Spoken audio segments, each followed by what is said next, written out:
এক ছিল পাহাড়, নদী আর জঙ্গলে ঘেরা সোনারপুর রাজ্য। সেই রাজ্যের রাজপুত্র অরণ্য ছিল সুদর্শন, দয়ালু আর বিশেষ এক আশীর্বাদের অধিকারী।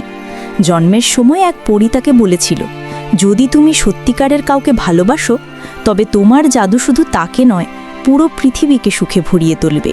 তবে শর্তও দিয়েছিল, অহংকার বা লোভ এলে এই ক্ষমতা চিরদিনের জন্য হারাবে।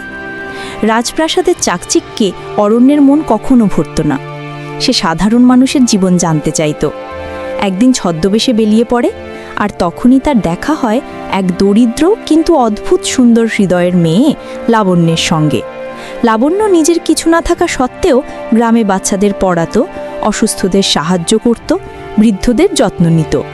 অরণ্য তার হাসি, তার দয়া আর নিষ্পাপ মন দেখে মুগ্ধ হয়ে গেল। তারা ধীরে ধীরে ঘনিষ্ঠ হলো, মাঠে হাঁটত, নদীর ধারে বসে গল্প করত। অরণ্য তার আসল পরিচয় গোপন রেখেছিল। লাবণ্যও কিছু জানতে চাইত না, কারণ তার কাছে অরণ্যের দয়া আর ভালোবাসাই ছিল আসল সম্পদ। এদিকে প্রাসাদের দুষ্টু মন্ত্রীরা খবর পেয়ে গেল রাজপুত্রের এই প্রেমের কথা। তারা ভয় পেয়ে ষড়যন্ত্র করতে লাগল। এক রাতে তারা লাবণ্যকে গভীর অন্ধকার বনে ফেলে রেখে আসে, কিন্তু অরণ্য হাল ছাড়ল না। সে তার জাদু দিয়ে বন জুড়ে আলো ছড়িয়ে দেয়।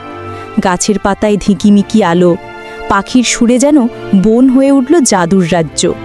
অবশেষে সে লাবণ্যকে খুঁজে পেল। লাবণ্য কাঁদছিল, কিন্তু অরণ্য তার হাত ধরে বলল, তুমি আমার ভালোবাসা, যত ঝড়ই আসুক আমি তোমাকে হারাবো না। সেই মুহূর্তে আকাশ জুড়ে তারারা জ্বলে উঠল, বনভূমি ঝলমল করে উঠল। যখন রাজা জানতে পারলেন, প্রথমে রেগে গেলেন।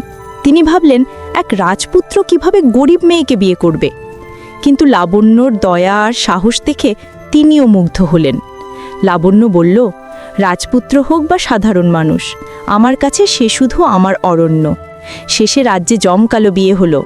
অরণ্যের জাদু সত্যিও হলো। সেদিন থেকে সোনারপুর রাজ্য ভরে উঠল সুখ আর সমৃদ্ধিতে।